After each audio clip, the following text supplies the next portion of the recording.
നമസ്കാരം, കർമ്മ ന്യൂസിലേക്ക് സ്വാഗതം. NDA സർക്കാരിന് മുൻപുള്ള 10 വർഷത്തെ രാജ്യസുരക്ഷയിൽ വന്ന വീഴ്ചകൾ പലതും ഞെട്ടിപ്പിക്കുന്നതാണ്.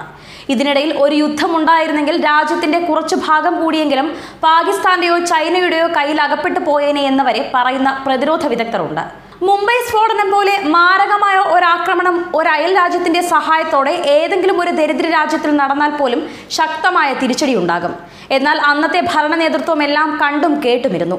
ഇതിൽ ഇന്ത്യൻ സൈന്യത്തിന് പരാതി ഉണ്ടായിരുന്നെന്ന് പോലും ആരോപിക്കുന്നു. സൈന്യം എന്തിനും തയ്യാറായിരുന്നു.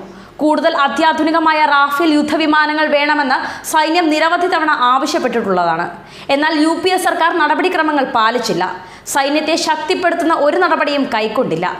ബുള്ളറ്റ് പ്രൂഫ് ജാക്കറ്റ് പോലും ആവശ്യത്തിന് വാങ്ങി നൽകിയിരുന്നില്ല.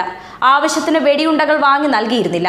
അന്നത്തെ പ്രതിരോധ മന്ത്രിയായിരുന്ന AK ആന്റണി പലപ്പോഴും പറഞ്ഞിരുന്നത് ആവശ്യമായ പണമില്ലെന്നാണ്. രാജ്യത്തിന്റെ പ്രതിരോധ ആവശ്യത്തിന് വേണ്ടത്ര പണം കണ്ടെത്താൻ ഒരു സർക്കാരിന് കഴിഞ്ഞില്ലെന്നാണ് ഇത് അർത്ഥമാക്കുന്നത്. ഇത് അക്ഷന്തവ്യമായ തെറ്റാണ്. ഇത്തരം ഉൽപ്പന്നങ്ങൾ രാജ്യസുരക്ഷയെ അപകടപ്പെടുത്താൻ മനഃപൂർവ്വമായി ഉണ്ടാക്കിയതാണോ എന്ന വലിയ ചർച്ച ഇന്ന് നടക്കുന്നുണ്ട്. റഫാൽ വിമാനങ്ങൾ വാങ്ങാതിരിക്കാനും നടപടിക്രമങ്ങളിൽ കുത്തിത്തിരിപ്പുണ്ടാക്കാനും ഇന്നും കോൺഗ്രസ് ശ്രമിക്കുന്നു.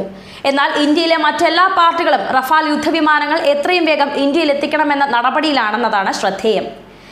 ഏതായാലും രാജ്യസുരക്ഷയ്ക്ക് വേണ്ടത്ര പ്രാധാന്യം കോൺഗ്രസ് സർക്കാർ ചെയ്തില്ലെന്നത് ഏറെ പേർക്കും പരാതിയുള്ള കാര്യമാണ്. ഒന്നുകിൽ നമ്മെ ആരും ആക്രമിക്കില്ലെന്നോ അല്ലെങ്കിൽ ഏതു പരിസ്ഥിതിയായാലും നമ്മെ ആരും ആക്രമിക്കില്ലെന്നോ തീരുമാനിച്ചുറപ്പിച്ചതുപോലെയാണ് 1-2 UPA സർക്കാരുകൾ പ്രവർത്തിച്ചത്. ആ കാലത്ത് സൈന്യത്തിന്റെ ശക്തി മെച്ചപ്പെടുത്തുന്നതിന് പകരം ക്ഷയിപ്പിച്ചു നിർത്താൻ മനഃപൂർവ്വം ശ്രമം നടന്നോ എന്ന് പോലും സംശയിക്കുന്നവരുണ്ട്. ഇന്ത്യയിലെ ഏറ്റവും ദുരന്തബലനായ പ്രതിരോധ മന്ത്രിമാരെയും ഈ കാലത്താണ് നാം കണ്ടത്. ന്യൂസ് ഡെസ്ക്, കർമ്മ ന്യൂസ്.